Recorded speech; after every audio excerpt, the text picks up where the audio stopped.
Choo-Choo Charles, I'm calling it from Charles from here on, is a weird entity. It just works. It shouldn't work. The premise is stupid. You're a guy trying to kill a spider train. Why does this work? I've thought about it a lot. Why do I love this game? Why am I still thinking about this $20 2.5 hour indie game several days after having finished it? I think I finally got to an answer though. First off, we need to go over what the game is and is not. The game is a side quest simulator, but it's super interesting. Behind this weird premise, there's an entire world. You're an archivist. What does that mean? The game didn't tell us, but we have a good idea at this point. You see, this isn't your first hunt.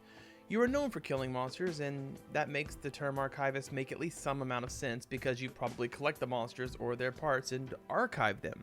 In order to do that, you probably have to be a badass.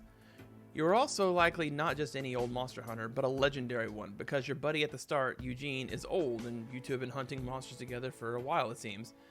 That tells us this world, this version of humanity, is used to monsters. It's just a thing people deal with. There's an entire planet off our little train island that is riddled with giant monsters trying their best to feed off people, possibly even demons, not just monsters. It's actually pretty heavily implied that hell is just a place that exists and Charles is probably from there. And I think that's the secret. Charles is, on his own, relatively uninteresting and barely a threat. But the most interesting and telling quest in the game is the old hag at the swamp and the quest where you have to go get some pages off of some light posts a la Slender Man. The old hag sends you on a quest to retrieve meat from an island in the swamp. Then she warns you about the swamp monster that will murder you if it gets too close to you while you're moving. Again, this is just a thing she knows about. It exists. She understands its rules. It's not a surprise. It's not like she's revealing some incredible secret. She's just like, yo, there's a swamp monster. And you're like, cool. And then you go deal with it. It just kind of seems like on an island that already has a giant spider train from hell running around, an additional swamp monster should be of concern. But it's not. In fact, Charles isn't even a concern. The quest NPC's reactions to Charles range from mild inconvenience to, man, this sucks. In fact, most of the deaths in the game until the ending are caused by a cave-in that happened off screen. No one seems to care, they just want it gone like, well, a giant spider.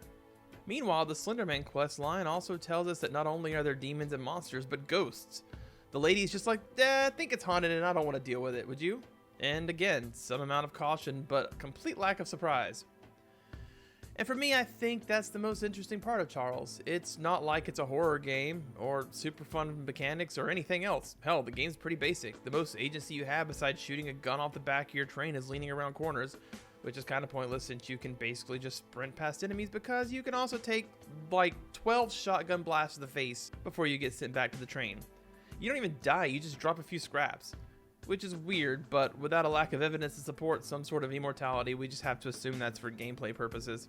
But the most interesting part of the game is that we have been dropped off in this cabin in the woods-esque world where monsters and demons and ghosts are just things people deal with regularly, and who knows what awaits off that island. And who knows, maybe we'll see that someday. I love the idea where monsters are more of an inconvenience than a menace. There's just dudes whose whole job is to stop the apocalypse while the other guys go dig for gold or, I don't know, go to an office building. And that's not even getting into the weird-ass characters like the Pickle Lady and the gentleman who's dressed like he's from the early 1900s. Actually, when does this game even take place? It kind of seems likely that it takes place in the early 1900s, but some stuff still feels a little off, like it's some sort of mixed timeline thing, I don't know. If it is the early 1900s, that means Eugene, who clearly is at least 55 to 60, has been fighting monsters since the late 1800s. Were there monsters in the Civil War? Do people tame these monsters? Can demons be made into house pets? There was some indication that people suspected Warren trying to amass an army of demon trains to take over the world, so taming monsters is not without precedent. I hope we see more from this world. I would love to play as an office worker whose job is just to get to work alive, and that's the game. Finding a few new creative ways to get to work as various monsters lock onto you and try to eat you, but you aren't scared, it's just a thing you have to deal with. I'd make the hell of that game if I could make games.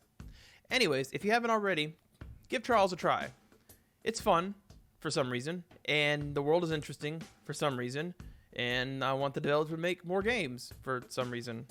Anyways, for an indie $20 game, 8 out of 10. Thanks for watching. I do hope you enjoyed it. If you did, be sure to do likes, comments, subscriptions, all that good stuff. It really helps out a lot, and I'll see you in the next one. Deuces, dummies.